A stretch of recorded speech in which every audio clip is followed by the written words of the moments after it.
নগাঁৱৰ লুটুমাৰী সংৰক্ষিত বনাঞ্চলৰ পাছত এইবাৰ প্ৰশাসনৰ বৰপানী সংৰক্ষিত বনাঞ্চলত চলিব উচ্ছেদ অভিযান। বৰপানী বনাঞ্চলৰ প্ৰায় ৩৩৬টা পৰিয়াললৈ বন বিভাগৰ জাননী।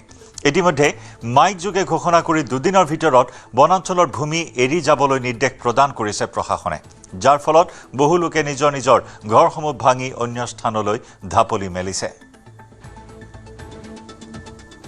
15 আগষ্টত আমাক পুলিচ কেইটা আহিছে, আহি পেলাই ফৰেষ্টৰ কেইটা আহিছে, আহি পেলাই কৈছে যে তহঁতৰ ইয়াৰ পৰা গুচি যাব লাগিব।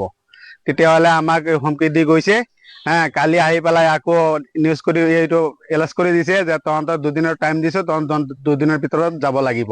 ঠিক আছে, এতিয়া আমি আৰু কি কৰিম, উপায় নাই কৰি পেলাই ভাঙি আছো। সবে যদি ভাঙি আছে আমিও ভাঙি আছো, মনৰ ভয়ক কি কৰিম আৰু ভাঙি আছো। এতিয়া ক'ত যাম যে আমাৰ কোনো ঠিকানা নাই, আমাৰ কোনো ৰাস্তা ঘাট নাই। কোনো চৰকাৰে আমাক সুবিধা দিয়া নাই যে তহঁতে থাকিব লাগিব, যা আমাক কোৱা নাই। আমাৰ এনেকা কোৱা নাই। আমি চৰকাৰৰ মানুহ হৈছো, চৰকাৰৰ ভোট দিছো আমি।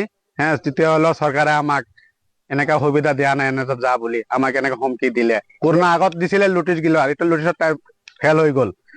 এতিয়া নোটিচ আৰু নাই, এইটো নতুন কৰি আমাৰ নোটিচো দিয়া নাই।